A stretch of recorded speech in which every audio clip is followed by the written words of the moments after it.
This is Dr. Stephanie Wautier, and I am the host of Conversations with a Chiropractor.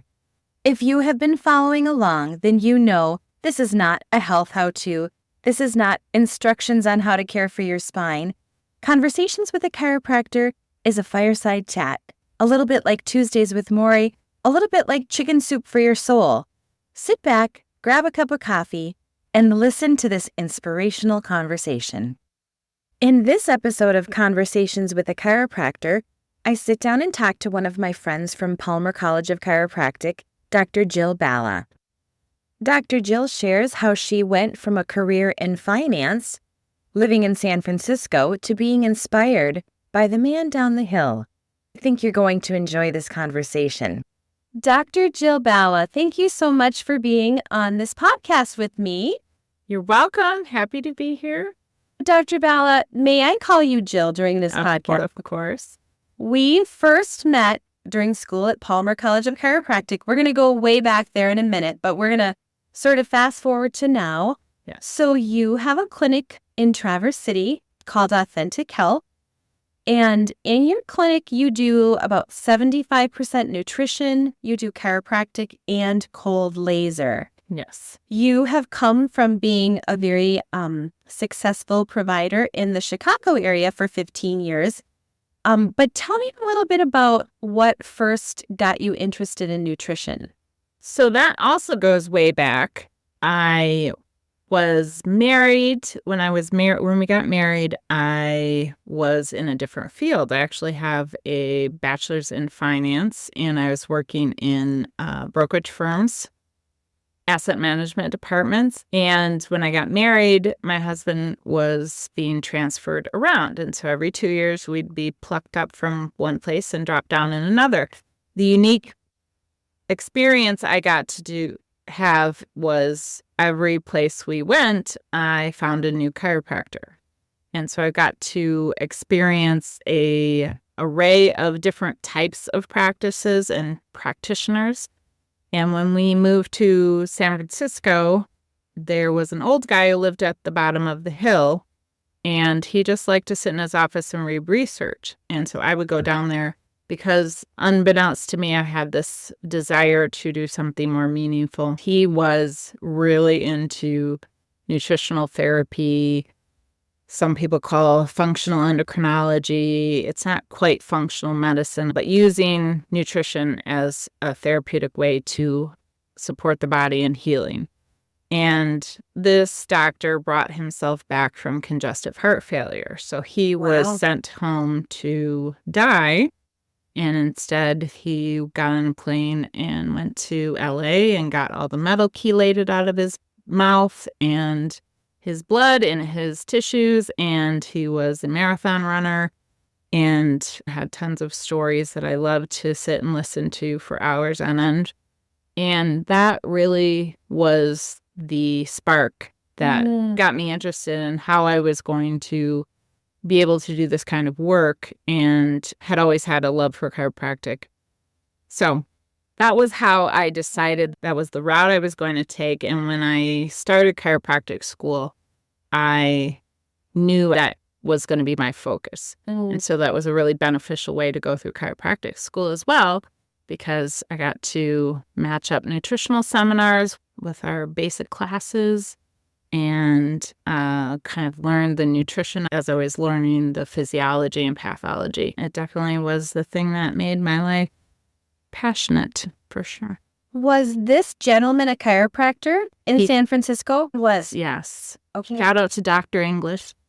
Do you still keep in touch? Do you know? No, I don't. I don't know where he is. I don't keep in touch with him, but he definitely was a big inspiration for me. So yeah, he was like a catalyst on your journey. Absolutely. Yeah. And I'd always had this slight fascination with how natural substances could heal the body. And so if there was an article or a book, I would always read it. But he was the first one that kind of put the pieces together, that I understood that this could really make a big difference. And not just a little difference. Like big, scary things could really be healed. So like life-changing, like congestive heart failure is something people don't come back from. Right. Yeah. We lived on a hill that was so steep, I would get in my car, drive down to the bottom of the hill, run 3 miles, get back in my car, drive back up the hill because I couldn't get back up the hill after I had run 3 miles. And he would run up that hill daily. Wow. Those hills in San Francisco are pretty steep. Yeah. So did you grow up going to a chiropractor? I didn't personally, but my mom did. So my Okay. mom had a sledding accident when I was very young and almost dislocated her sacrum, which sounds crazy to even think that's possible. And strangely enough, all of her friends had back problems. Oh. And my mom was the one that went to the chiropractor most consistently. I think she was also the one out of her 5 or 6 friends that didn't have back surgery. And then I had some other encounters. One of my close friends in undergrad, her boyfriend was going to chiropractic school. And then another of my close friends, her husband ended up going to chiropractic school. And that was, I had a lot of exposure. So did your mom bring you all as kids to the chiropractor? She didn't because I don't think that was something they Like in that time, promoted. yeah, like Yeah. in that time, they didn't think like, what was the need, right? Right. Why would a child need Exactly. a chiropractor? Exactly. I mean, we might as well just jump right into the fact that at Palmer, one of your main sort of focuses was pediatrics. Yeah. The babies. I love the challenge of the pregnant patient, and I really preferred kids. I just thought they were funny, and I liked how we interacted. I thought that would be a more challenging way to practice than just kind of the standard. I just wanted something different. I have a touch of the ADD, so I need a lot of variety in my work, and the kids were one more piece to the variety puzzle. It's very intense and very, I mean, hard to wrangle sometimes. I mean, Fun, yes. Yeah, Funny, fun. when you had your practice in Chicago, what would you say was the percentage of pregnant moms and children and adults? I would say probably on a running basis, I'd have anywhere from 3 to 9 pregnant patients coming in. Depending on where they were in their pregnancy, they may be coming once a week if they're later in their pregnancy, or every other week, or every 3 weeks, depending on where they're at. The funnest ones were fertility cases. So they come in with not being able to get pregnant. They get on nutritional support. They would get pregnant. I'd see them through the pregnancy, and then they would have the baby, and I'd get to adjust the newborn. So those were the arcs of patients that were super fun. Yeah, like such a gratifying thing because Yeah. these people have wanted this, and not that you gave it to them, Right. but you facilitated them on their journey. It was just a very tangible thing, right? That Mhm. people may, oh, I feel better, I have more energy, but from going to not having a baby to having a baby, that's a really big deal. So It really is. Do you know if anyone has ever named a child after you? not Right? that I know of. When did you start going to a chiropractor? right out of undergrad, I lived in Jackson, Michigan, and I woke up one day and my entire face had broken out in acne. Like, my boss said I looked like I had poison ivy all over my face. That's how intense it was. And you like, who do I go to? Like, this is so strange. Mhm. And I knew that the doctor was just going to put me on antibiotics. And I had previous acne experience where that's all they did to me, and it really destroyed my GI tract. And I know I couldn't do that route. And I called my, quote, crazy aunt, who everybody thought she was goofy, and she had all these strange remedies. And she told me to drink some Epsom salt, which tastes horrible, and you can't leave the bathroom for a good long time, to clean out my colon, to get rid of the internal infection. And then and my other friend, whose boyfriend was going to chiropractic school, said, hey, probably if you go get your nervous system balanced, that might help your immune system or figure out what's going on.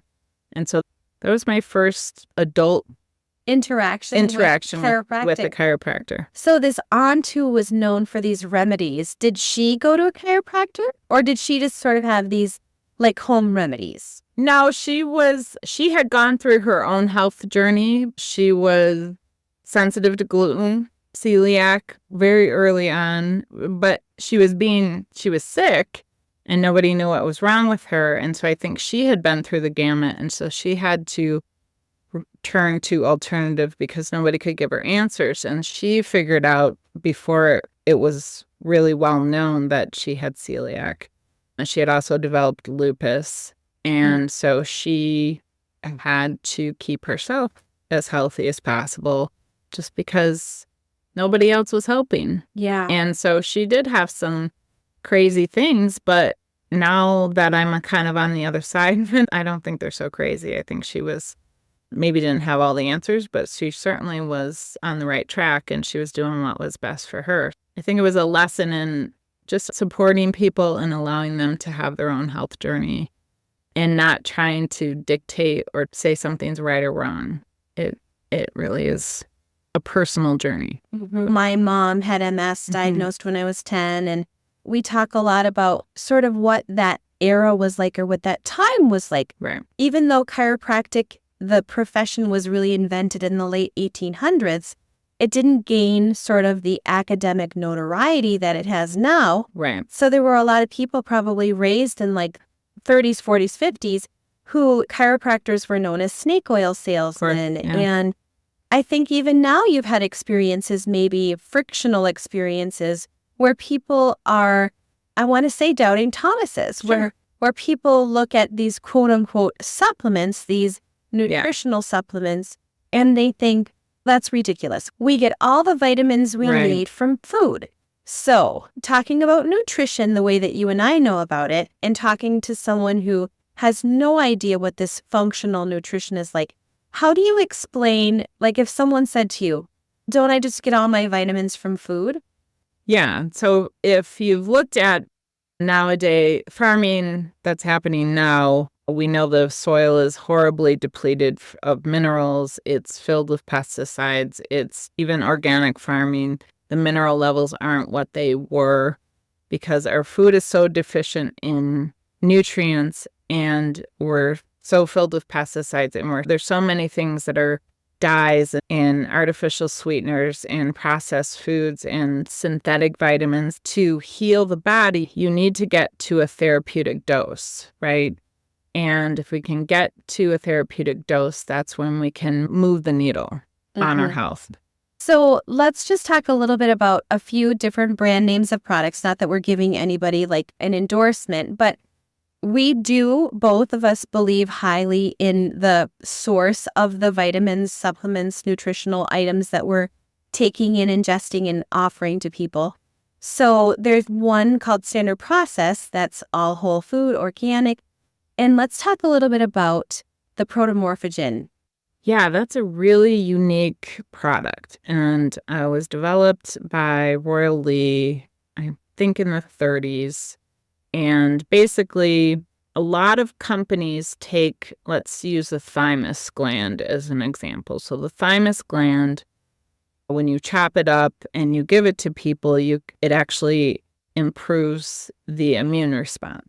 So people might get confused. This is not the thyroid. Right. This is the thymus. The thymus. Tell us a little bit about the thymus gland. The thymus is behind your sternum. And that is where the, quote, T cells come from, which we know are popular because of the AIDS crisis. The T cells got really low. The thymus is one of your main organs for the immune system. So you can do liver, you can do thyroid, you can do spleen, you can do any of the organs. So if we just use the thymus as an example, so most companies take the thymus, chop it up, and put that into a capsule as a supplement, and that works great. And some companies chop it up, spin it out, and take the top layer as the cytosol and use that as a supplement, and that works great. And what Royal Lee discovered was when you spun it out, the nuclear proteins would go to the bottom. and that would offer something different. So when we ingest protomorphogens, which are essentially just the nuclear proteins from the organ, the heavy part that goes to the bottom, it gives the body a blueprint on how to repair an organ, which is different than what the chopped up organ would give us or the cytosol from the organ would give us. It gives a blueprint, and then it offers a distraction. So one of the more popular ones we use is the thyroid PMG. The thyroid is the one that's around your neck. That's one of our main endocrine organs. And if somebody has, for example, Hashimoto's, we can give them the protomorphogen for thyroid, and it sort of distracts the immune system from attacking their thyroid, and it attacks these nucleoproteins. So that's the idea. When we talk about like an autoimmune disease, it's really that our own body is attacking itself. And that's one of the things that gets confused, because then people become afraid of their body. And we shouldn't be afraid of our body. Our body is doing absolute best it can. It's trying to help you survive. Ooh. And so when it's the autoimmune, the body perceives there's an infection in a particular organ. So all autoimmune has the same mechanism. It is the target tissue that is different. For MS, it would be the myelin sheath around the nerves. For Hashimoto's, it would be the thyroid. For type 1 diabetes, it would be the pancreas beta cells, right? When the body perceives an infection, it's because either a toxin or a pathogen has got into the cell, and that's the cell of whatever the target tissue is. So let's use the thyroid as an example. So there's an infection in the cell of the thyroid. Either there's a toxin or there's a pathogen, whether virus, parasite, bacteria, fungus, whatever. If we have a strong cell wall, the cell wall will contain the DNA of that organ or tissue in the cell until the macrophages can come and chew it up, right? If we don't have a strong cell wall, which is those fatty acids determine the strength of our cell wall. We don't have a strong cell wall. That cell wall allows that protein to be released. So we need like a strong fighting army in our bodies and in many levels, multiple levels. Because how do these pathogens get in, right? Because of the cell wall being weak? They get in just because we're exposed. We're exposed to toxins. So if we're exposed to a lot of toxins, right? Our immune system really can't keep up. Our liver can't really keep up clearing them. So then they start attacking the cell. So one, we want to make sure our environment and our food and all that kind of stuff is as clean as possible. Number two is the pathogens, right? Do we have a strong immune system? Are we restricting our sugar? Are we doing things that make us healthy? Are we being out in the sunshine or breathing clean air, et cetera, et cetera? All the things we know to make us healthy, good sleep. So if the immune system can keep those things at bay, they don't get into the cell. But if they do, the cell wall should be strong enough to contain them until the immune system can come and chew it up, right? If the cell wall is not strong enough, then the DNA gets released into the blood. Body does not like that, no bueno. But there's another firewall, that we should have enough methyl donors in our blood to attach to the nuclear proteins and make it inert. Methyl donors are like beets and garlic and all those sulfur onions, right? All those cruciferous vegetables, all those things that are sulfur-based, those are great methylators. And this is different than a traditional antioxidant. Yes. When somebody talks about an antioxidant, this is not what you're talking about. No.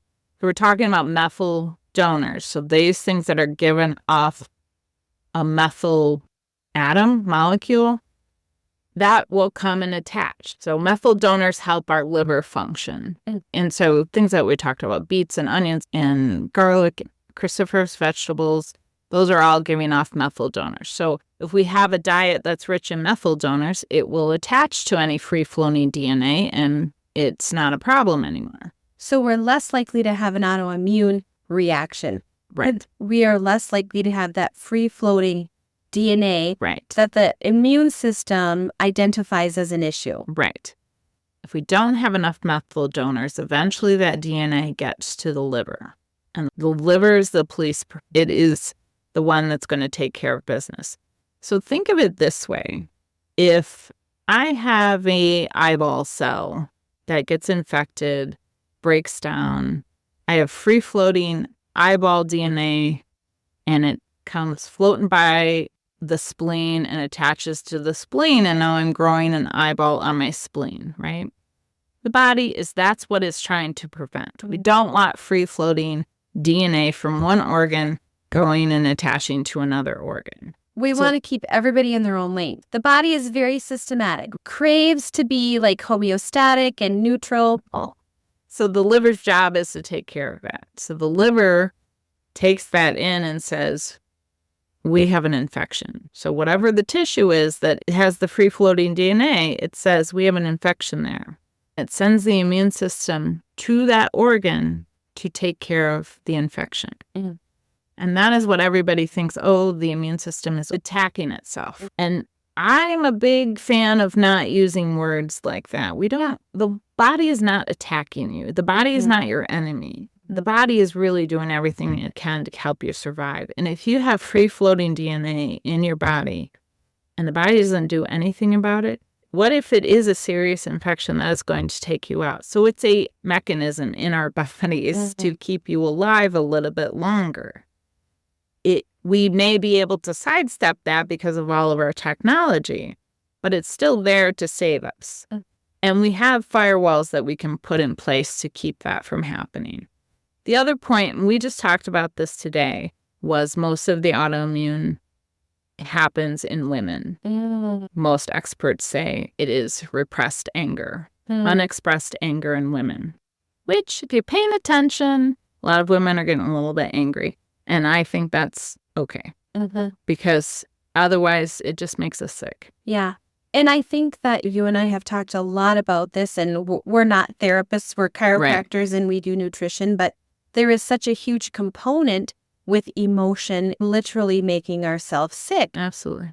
Putting ourselves on the back burner, putting everyone first, denying our own needs, wants, desires. And I think that perhaps women are more susceptible to autoimmune conditions because they either have been raised in a home where they were expected to be the caregiver, or they have just fallen into the role as the caregiver and or to the extreme martyr.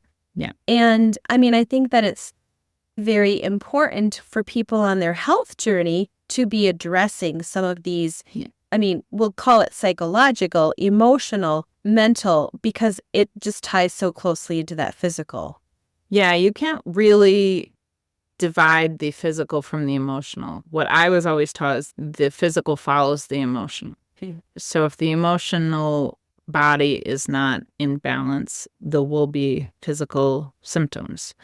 Another new study is saying that the number one predictor of a happy child is how happy and healthy his mother or her mother is. It isn't whether or not you stay in a healthy home, stay in a marriage, or if your parents are divorced. It really depends on how happy the mother is. And I think that's quite powerful. I mean, I know you and I both, I lost my mom about 4 years ago. You just lost your mom. And I think we both kind of feel that looking back, like what kind of moms they were. I know that my mom was a vital piece to my joy and happiness. And I often feel sad for those who didn't have a good mom, right? Let's give your mom a shout out. I mean, let's give your beautiful, wonderful mother, Nancy, a shout out. Nancy Bala. She was an amazing person. She was everyone's angel. She took care, but that was her joy in life. You never question for a second that her greatest joy in life was to be my mother or my brother's mother. It's really hard when you lose a good one. Yeah. Really hard. So was she a cheerleader for you changing from finance to chiropractic? It was a really funny time, right? I was 30 when I started chiropractic school. And everybody sort of was like, what are you doing? Because they literally... You're successful. Your husband is Right. successful. You're living in San Right. Francisco. There's no problem. You're like, you get married. You're like living the American dream, right? Like making money. I mean, just like living the high life, but you wanted more. You knew that there was like a higher calling for your life. I got to experience, we moved to San Francisco right after 9/11. He got transferred, we moved right after 9/11. I couldn't get a job to save my life. I finally did, but it took like 6 months. And 6 months of me being home with a dog staring at me, and I thought any delusions I had about being a stay-at-home mom or a trophy wife have been blown out of the water. And finances was starting to kind of run its course for me. And I thought, girl, you better figure out what you want to do with the rest of your life, because this is not it. And I secretly ordered material from Palmer. You did. Yes, I secretly did. I hid that from my husband just because I didn't want to say it out loud. And when I finally said it out loud to him, I burst into tears. And he's such a doll. He was like, why aren't we crying? Go, I said it out loud. And if I say out loud, that means I have to do it. And if I try to do it and I can't do it, then I'm a loser. He just kind of laughed at me. He's like, I think you'll be fine, honey. And so he was 100% in from the beginning, which was amazing because it was quite a journey. But when I told my girlfriends, they all reacted positively. Later, I heard one or two admit that they were really scared for me. Like, they thought I was crazy, but they sure as heck wasn't going to say it. And then when I told my parents, my mom was very excited for me. But of course, after graduation, she also admitted I was just terrified. Like, well, it was such a change. I mean, like, it's such a jump from finance to chiropractic, like completely different worlds. Yes. At least my jump from nursing to chiropractic. I mean, although people think, wow, Western medicine into alternative medicine, but I mean, finance. No, I remember sitting next to you in Anatomy 1, and he was going through all this stuff, and I'm writing as fast as I can, and my hand is cramping. And I look over, and you are writing as furiously as I am. And I said, like, what are you doing? Like, and you're like, what am I doing? I'm trying to get this information. Yeah. And don't you already know this? No, they don't teach us this. Yeah. Like, and I think that's one thing, too, that I want to talk about. Chiropractors are often thought of as being less than in some realms, in some worlds, but most of those first classes that we take are the exact same classes that people who are going into Western medicine are taking, whether it's an MD or a DO program. I mean, the anatomy, the physiology, the cadaver labs, like memorizing every crook and cranny on the humerus and what muscle attaches and where the insertion is. And no, I knew how to take blood pressures. I mean, I was a critical care nurse. I knew how to do more than that, but we weren't memorizing every structure of the body. That blew my mind. I thought for sure, me coming in as a finance major, that I was just going to be the last in the class, and you boosted my spirits. Now, I will say I did get to test out of microbiology. Yeah, I was excited about that. But your parents were always very proud of you, always very excited, used you as their healthcare provider, as we were talking about today. Yes, which is rough when your mom dies, right? But I think, like, we have so many positive stories and so many exciting results and things that really keep us going that sometimes we delude ourselves into thinking that. I think my grandmother was my guide to how I want to age. And she had really strong cognitive health right up until the end. She died at 96, but she only died because she got black mold exposure and had a pretty serious lung infection from that. But she was strong and healthy in her mind the whole time. She went for a walk every single day, no matter what. She had her 2 canes and she'd just hoof it down the street. And she grew up when before salt was iodized. And so she put a drop of iodine in her water every morning to keep goiters at bay. And she just had a way of living she just stuck to her guns, and she just kept moving. And I think that makes all the difference. And so I want to go when it's time, but I want to make sure I'm playing right up until the end. Like enjoying. living healthfully and abundantly. And it does take discipline, like whether it's pushing yourself in the snowstorm or the rainstorm. But I think about this, my dad walking like several miles a day. And I mean, we live in a very comfortable society where we are rarely uncomfortable. Right. In our temperature, we can turn the thermostat up or we can make a fire. If we're hot, we turn the air conditioning on. Our car has air conditioning. We live a very comfortable environmental life.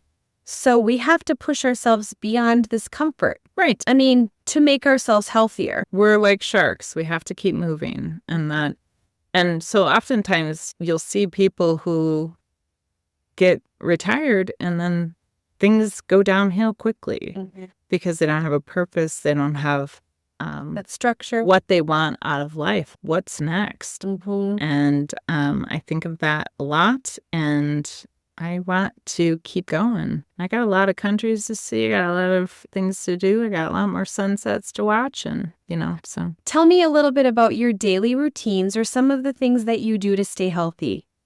So my new favorite book is Fast Like a Girl by Dr. Mindy Pelz, and I love it because she has focused on the fact that there's a lot of talk of fasting, and what she has uncovered with some other people is that fasting is different for women, and we have been often left out of the conversation. They don't tend to test drugs on women, or they haven't for a long time. They may be starting to do that, but it's been a very long time of them not testing drugs on cycling women.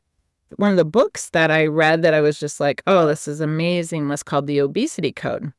And it was a nephrologist talking about how he was encouraging his kidney patients to fast. But what was pointed out later, I was telling my patient, oh, you should definitely read this book. It's fantastic.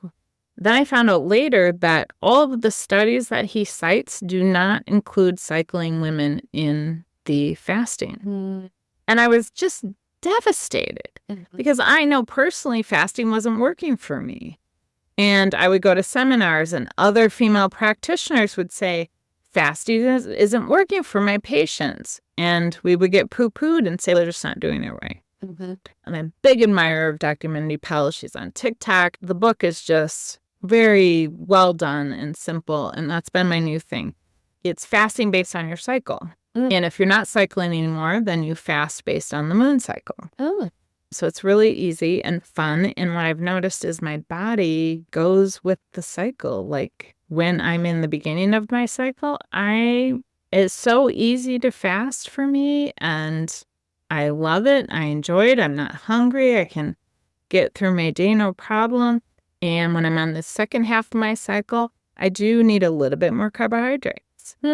And I continue to make sure I get lots of good protein in the morning. I do coffee in the morning with heavy cream as organic, and I even have an Amish source. So that's been fun. And so I really have something I enjoy in the morning. But the other thing is I don't do it until I've had a full glass of water and the sun's up and shining and I've been moving around a little bit. And if I can get a workout in before I drink my coffee, I do that. And so that I found out for me, I do really well doing keto or close to keto.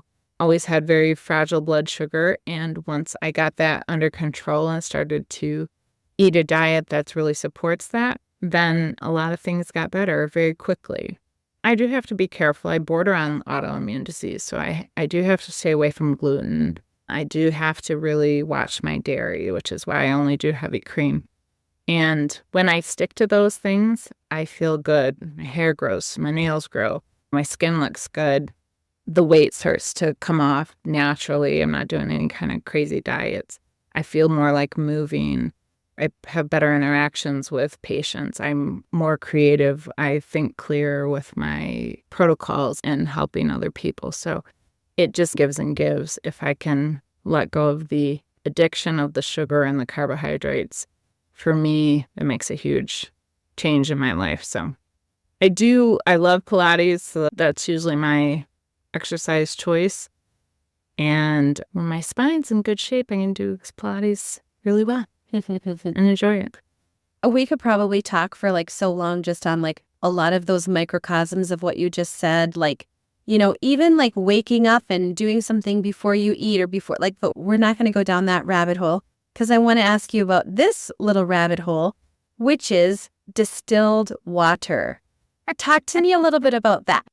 It's very controversial, but the reason we've done distilled water for, gosh, it's been almost 20 years now.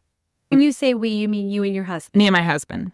We have no kidney problems and I have not lost any teeth, which is always the thing that they say that it's going to chelate minerals out of your body. It does not. The reason we do distilled water is because the more I checked into water sources, getting water from city sources, is that there's a certain allowable amount of things in the water.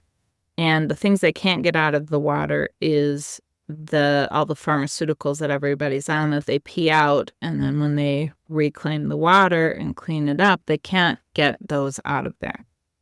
And so I don't want to be ingesting anybody's Prozac or birth control. And I don't want to be ingesting arsenic or all the other things that may or may not get into the water.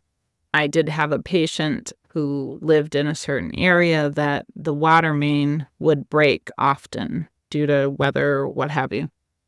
And I treated her. I supported her so many times through getting rid of amoebas because she just kept getting amoebic infections, and it was from this water main break.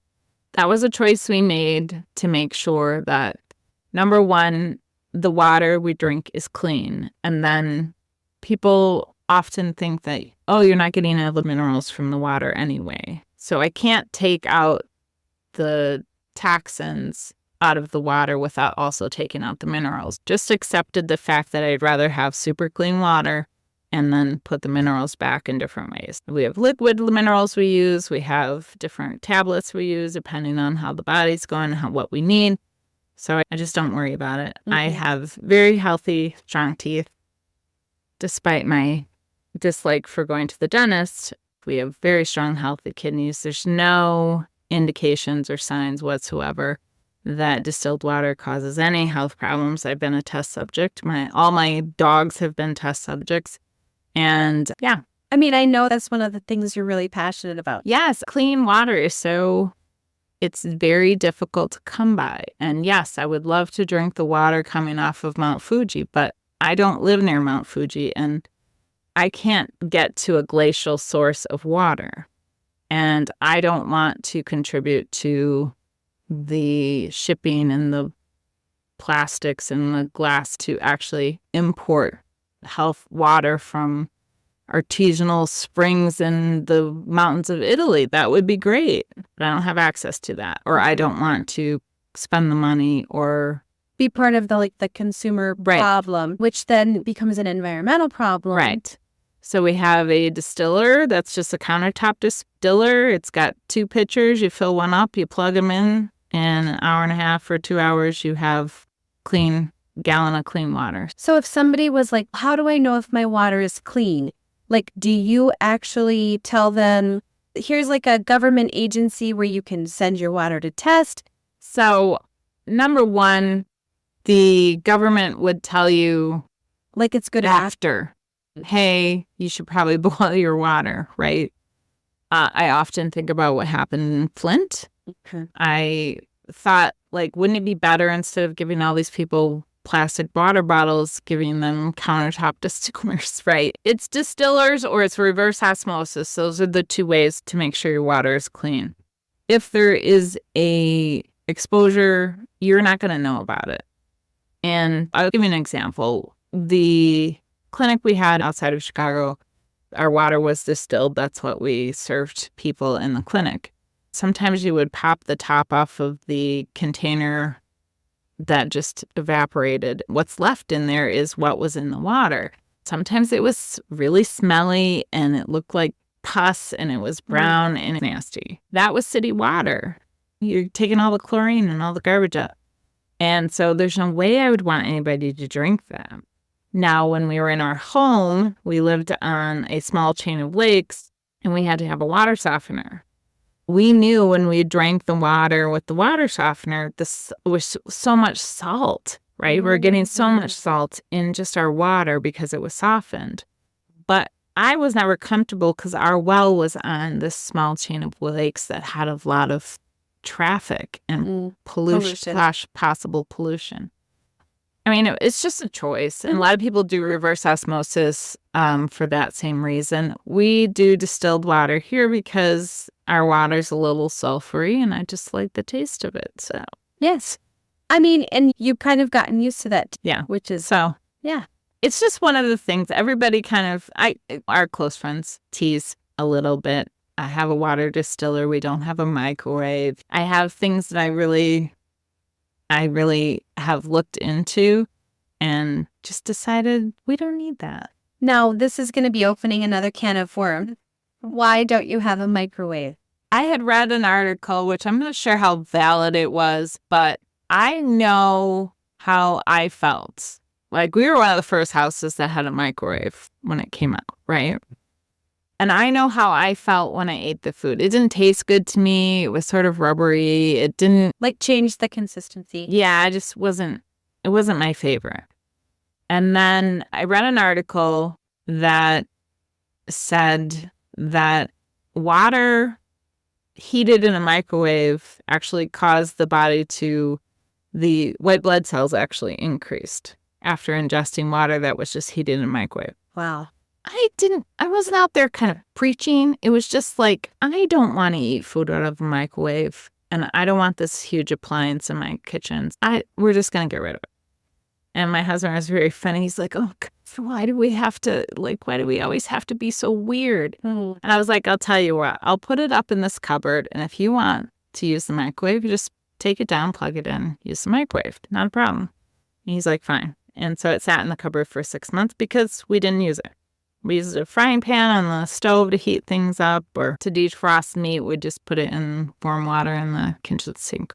And then at the end of 6 months, I just put it out by the road and the pizza man came by and picked it up for himself. So that was great. But the interesting thing was going into chiropractic school, I had to take physics. And so we were in a physics class and the instructor was a physicist and she was working in a lab and that screen that's in front of the microwave was faulty. Her colleague was working in front of that microwave for their experiments. And one day he collapsed and he was having internal bleeding and I took him to the hospital. I had to open him up. And inside, and I'm not making this up, she was a legit physicist and I heard her in class tell this story. Yeah. They opened him up and his internal organs were burned on the outside. Wow.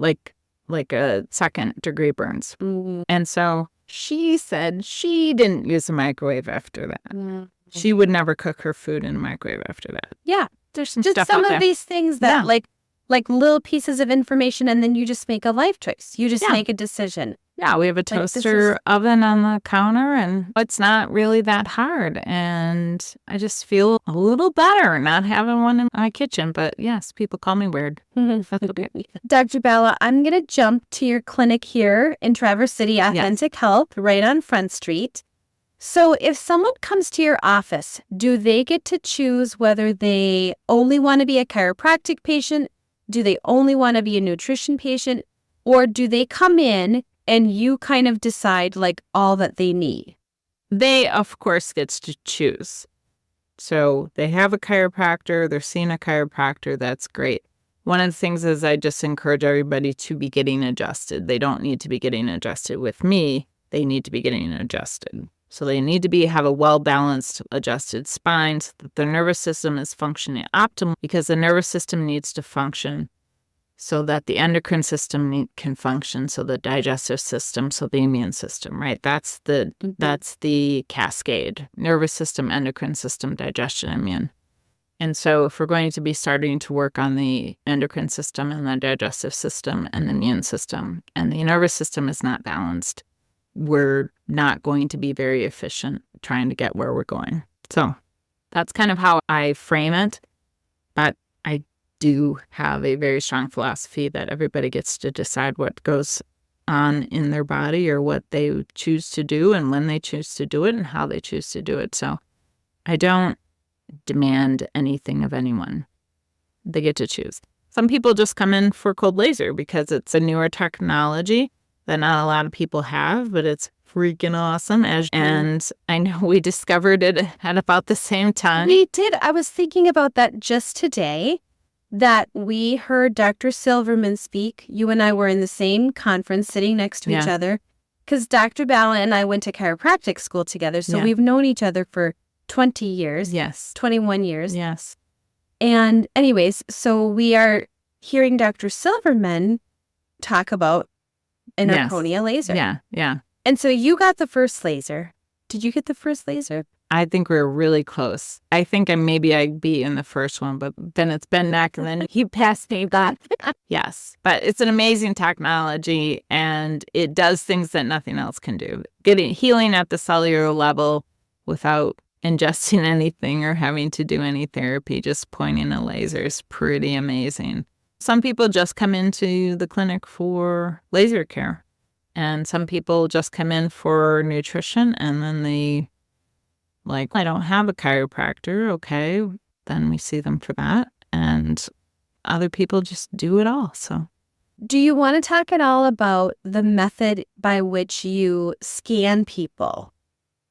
No, that's fine. The philosophy is, I think, a little more important, because the way I do it is called EAV. So it stands for electroacupuncture according to Volz. It was developed in the 40s. It's just based on frequency. So we know everything vibrates at a unique frequency. The machine just runs the frequency through the body and measures the resistance the body gives to that frequency. So what I tell people is, I'm asking the body to tell me a story. And I want to know, what is the lowest level of healing? So if you had a broken leg and a rash on your arm, promise you that the body is far more concerned about healing that broken leg than the rash. And we can give you 20 different things for the rash, but your body is trying to heal a broken leg for survival. Body is always focused on survival. So, hey, if we pay attention to that and say, how can I help? Not, I'm smarter than you, I'm going to make you do something. How can I help? Then the machine allows us to sort of use that lowest level of healing as our filter and ask what organs are stressed, what's causing the stress. And because everything has a frequency, we can match up a stressed out liver with the right remedies. So 20 different supplement remedies I can give for a stressed out liver, but what do you want, and what do you want right now? And so it's not a diagnostic test. I'm not going to tell people they have some awful disease. I'm not going to reveal some unknown thing to them. I'm just asking how I can help. And so, not being a diagnostic test, the person doesn't have to sit there in fear. We're just asking how we can help. And that's really all we're ever doing. We're there to remove interference as chiropractors. How do I help feed the body, get it to a therapeutic dose of nutrients to allow the body to do what it knows how to do? So when we do that, we can build a very specific protocol to that person at that time. And then as they heal through those next 3 or 4 weeks, we can follow that. So if we run the test again in 4 weeks, then we can say, now what do you want? What have you healed? What are you done with? What are you ready to move on with? And we often see things where the body, if it's in a really low state the first month, the second month, it's like, I have nutrients, I have life again. And people say, oh, am I getting worse? I'm like, no, you're getting better. Your body's strong enough to show. Instead of being in survival mode, Right. then they can be in like happy living, functional mode. Playing offense, not defense. Mm-hmm. And so that allows us to get where we're going so much faster than if we're trying to deal with a rash when there's a broken leg, right? Mm-hmm.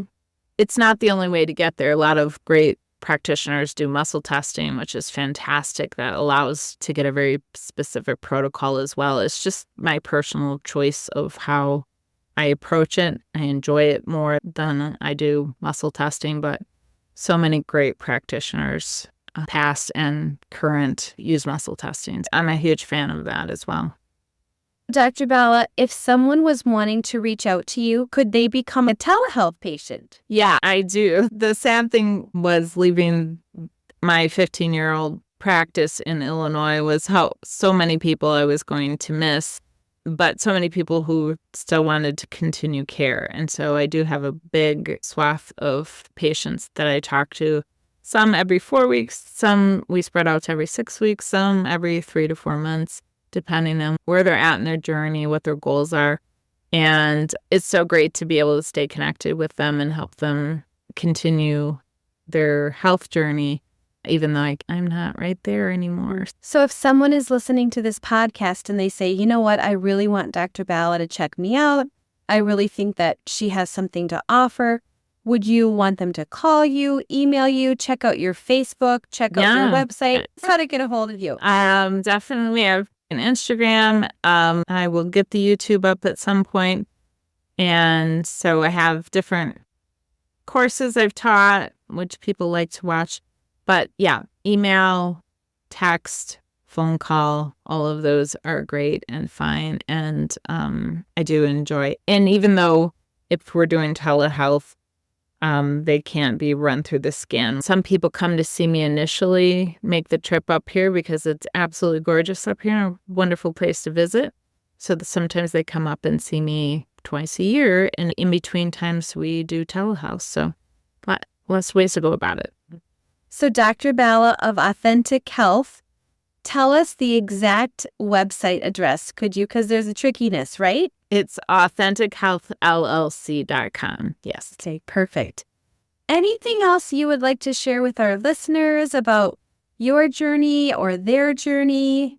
It's just been a great ride. And I think this is kind of funny because we started out this ride together and we were essentially the same age. I was married, you were engaged, and we just had a fun school journey together. And then it's been very fun to watch your practice grow and change and evolve, and mine as well. And it's just always good to get back with old friends and have somebody to bounce ideas off of. My husband was happy to see you because he's like, oh my gosh, she's busting at the seams to have somebody to talk to who understands her language. So it's always just great to be around people who get you. So yeah. Well, I am so grateful for your expertise. And I mean, I can tell our listeners that I am calling you constantly for recommendations for myself, for my family, for children. Yeah. If there are other chiropractors who are maybe even doing nutrition, dabbling in nutrition,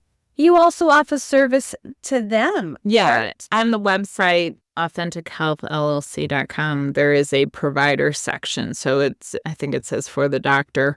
I'm happy to do coaching if people are getting started in nutrition. I'm happy to consult on a case if they have a case that they're struggling with. So lots of ways to get support, and we can design it in any way that's right for them. But I do enjoy that component too. You can't see everybody yourself. Thank you so much for listening. If you've enjoyed this podcast, would you please rate it, review it, like, or subscribe? You can find me on social media at wautierwellness.com, Dr. Stephanie Wautier on Instagram, or Wautier Wellness Chiropractic and Massage on Facebook. And I'm so curious where your next conversation will take you.